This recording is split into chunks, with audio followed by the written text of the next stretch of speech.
Bonjour et bienvenue sur notre chaîne. Aujourd'hui, nous allons faire un récapitulatif d'un film d'amour et de drame américain intitulé Avant le lever du soleil, datant de 1995.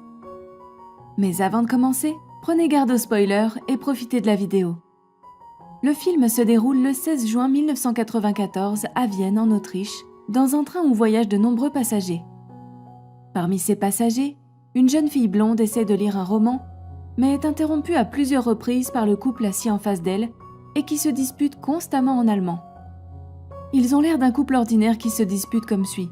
« Tu as gâché ma vie, j'aurais dû épouser quelqu'un d'autre. » Malgré ce désagrément, la jeune fille s'efforce de lire son livre, mais la femme commence à crier plus fort qu'avant. La jeune fille n'a d'autre choix que de se lever et de changer de siège. La jeune fille se rend à un siège tout au fond où règne le silence. Elle s'y assoit et un jeune garçon s'assoit en face d'elle, qui essaie également de lire un roman. Le garçon n'avait pas l'air d'un Européen d'après son apparence. Ils s'aperçoivent tous les deux en même temps et font comme s'ils ne s'étaient pas vus. Le couple d'Allemands quitte son siège et se dirige vers l'arrière du train, probablement vers la cafétéria du train, et ils continuent à se disputer. Après que le couple soit passé à côté d'eux, le garçon engage la conversation avec la fille et lui demande si elle a compris un mot de ce que le couple se disputait. Elle lui répond qu'elle n'a rien compris parce que son allemand n'est pas très bon. Il lui répond que son allemand est également très mauvais et qu'il n'a aucune idée de la raison de leur dispute. Ils s'interrogent tous deux sur leurs romans respectifs et compte tenu de leur intérêt pour les livres et la littérature, ils commencent à se présenter. Le garçon lui dit qu'il s'appelle Jesse Wallace, qu'il est américain, qu'il a étudié un peu en France et qu'il parle un peu français. La fille lui dit qu'elle s'appelle Céline et qu'elle vient de France. Elle lui dit qu'elle vient de Budapest et qu'elle se dirige vers Paris. Ils se dirigent tous les deux vers la cafétéria du train et traînent ensemble. Pendant ce temps, la gare de Jessie est arrivée. Jessie fait ses adieux à Céline et descend du train. Céline est assise seule dans le train quand soudain, Jessie rentre dans le train et se précipite vers Céline. Il lui dit que dans les 10 ou 20 ans à venir, lorsqu'elle sera mariée, elle pensera à ce moment et regrettera de ne pas avoir passé assez de temps avec lui, et il ne veut pas qu'elle ait des regrets à cause de lui. Céline a du mal à comprendre la situation, alors Jessie lui propose une offre. Il lui dit que son vol pour l'Amérique n'est que demain à 9h. Il lui demande si elle aimerait descendre du train à cette gare et le rejoindre pendant la nuit, en parcourant les superbes rues de Vienne. Heureusement pour Jessie, Céline n'est pas pressée de rejoindre Paris et accepte de passer la nuit avec lui dans les rues de Vienne. Ils descendent tous les deux du train et Céline dit à Jessie qu'il est très étrange qu'elle soit descendue du train avec un inconnu. Elle lui demande s'il a déjà utilisé cette technique pour draguer des filles. Il lui répond qu'il ne l'a jamais utilisée sur personne. Ils ont tous deux l'intention de découvrir les rues de Vienne. Il est presque 17h et ils arrivent tous les deux à un pont. Sur le pont, ils voient deux hommes debout près de la clôture. Céline leur demande s'ils connaissent un endroit propice à l'observation des touristes dans les environs. L'homme leur répond qu'il y a effectivement un endroit. Il leur dit qu'il joue une pièce de théâtre ce soir près d'ici. La pièce parle d'un fermier indien et de sa vache. Il leur dit que la vache du fermier est perdue, qu'il essaye de la retrouver et qu'il joue le rôle de la vache perdue. Il leur remet les billets pour la pièce et Jessie et Céline lui garantissent qu'ils y assisteront. Céline est une femme indépendante et ouverte d'esprit. Elle veut devenir un petit écrivain ou un journaliste. Ses parents ont de grandes attentes à son égard et elle a besoin d'un partenaire aimant et compatible qui puisse la soutenir. Ainsi, elle n'aura pas à compter sur son mari ou son mari dépendant d'elle. Elle croit en l'égalité et veut profiter de chaque instant de la vie, alors que la vie de Jessie était un peu différente. Jessie a terminé sa scolarité à Los Angeles en Californie et a atterri à Paris pour étudier à l'université. Là-bas, il a étudié un peu de français. Ses parents ne lui ont jamais mis la pression. Il voulait faire une émission de télévision où les gens des villes les plus méchants du monde décrivent leur style de vie et il peut les présenter. Jessie aimait voyager à travers le monde.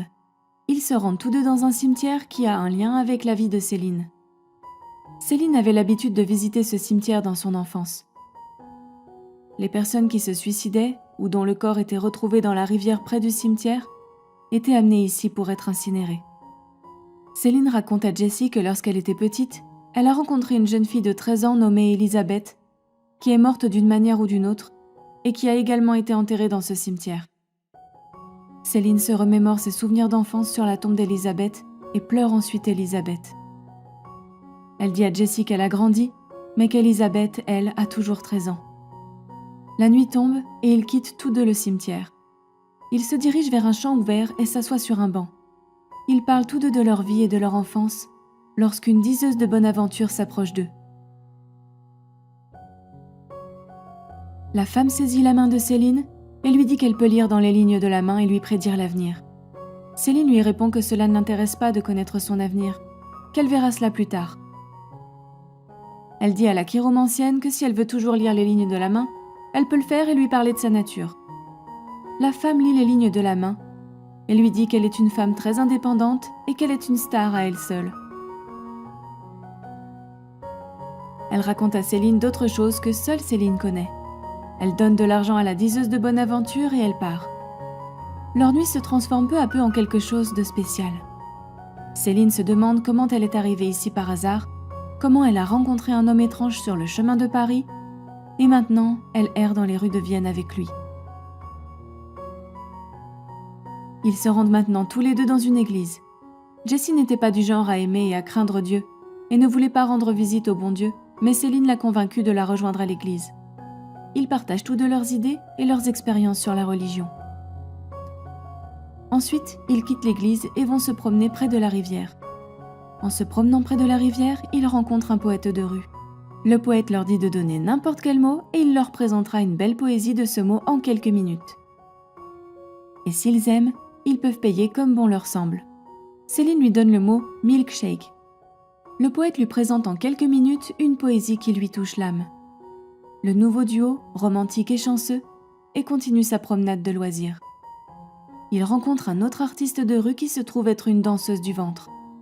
Céline et Jessie la regardent danser et lui donnent également de l'argent. Céline dit à Jessie qu'elle faisait une danse de la naissance. Jessie dit en plaisantant que cela ressemblait moins à une danse de naissance qu'à une danse d'accouplement. Jessie lui demande alors ce qu'est une danse de naissance. Elle lui répond qu'il s'agit d'une tradition où les femmes dansent autour d'une femme pendant le travail et l'encouragent à danser lentement avec elle, ce qui rend l'accouchement plus facile et moins douloureux. Il plaisante à nouveau et lui dit que sa mère n'aurait pas préféré cette danse. La moitié de la nuit s'est écoulée et il est minuit. Tous deux ne s'attendaient pas à ce que leur nuit soit aussi rêveuse et délicieuse, car il est terriblement rare de rencontrer quelqu'un et de devenir aussi proche de lui en un seul jour. Ce sentiment était unique. Ils se serrent tous les deux dans les bras et Céline regarde un peu dans ses yeux. Elle lui demande s'il veut l'embrasser. Il acquiesce et dit oui.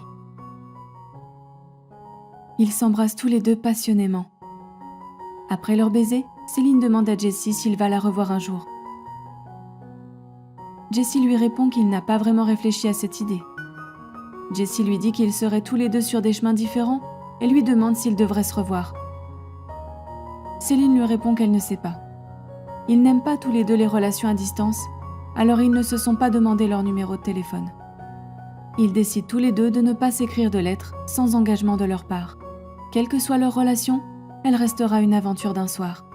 Ils décident tous deux de se rendre dans un bar ouvert 24 heures sur 24, toute la nuit, mais ils n'ont plus d'argent. Ils prévoient tous deux d'obtenir des boissons gratuites au bar sans que le barman ne s'en rende compte. Ils s'arrangent pour que Jessie distrait le barman en conversant avec lui, pendant que Céline vole un verre sur la table du bar.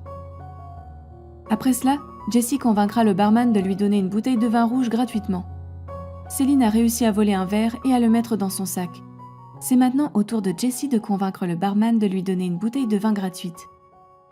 Jessie dit au barman qu'il vient de l'extérieur de la ville et qu'il n'a plus d'argent. Il demande au barman de lui donner son adresse pour qu'il puisse envoyer l'argent plus tard. Donc, s'il avait la gentillesse de lui donner un verre gratuit. Le barman le croit et à la surprise générale lui offre un verre gratuit. Jessie et Céline passent maintenant leur nuit allongées dans un parc ouvert sous une belle lune éclairée, en buvant du vin rouge. Maintenant, c'est presque le matin, et ils sont tous les deux sur le point de prendre des chemins séparés. Céline va prendre un train pour Paris, et Jessie va lui faire ses adieux et prendre son vol pour Los Angeles. Sur le chemin de la gare, ils entendent tous deux un homme jouer du piano dans sa maison. Ils s'arrêtent tous les deux un instant pour profiter de la mélodie du piano et créer un dernier souvenir ensemble avant de se séparer. Céline se souvient alors qu'ils ont tous deux oublié d'assister à la pièce du fermier indien et ils se mettent à rire. Ils arrivent à la gare et Céline est sur le point de monter dans le train. Céline avoue à Jessie qu'elle a menti quand elle a dit qu'elle ne voulait plus le voir après aujourd'hui. Jessie avoue également qu'il a menti lorsqu'il a accepté de ne pas la voir. Ils se mettent d'accord pour se retrouver au bout d'1 an, mais ils changent ensuite les termes de leur accord lorsqu'ils réalisent qu'ils ne peuvent pas attendre 1 an. Ils acceptent donc de se retrouver au bout de 6 mois dans cette station, à cette date précise, le 16 décembre. D'ici là, ils n'essaieront pas de se contacter. Ils s'embrassent et se disent adieu. C'est une expérience unique pour eux deux.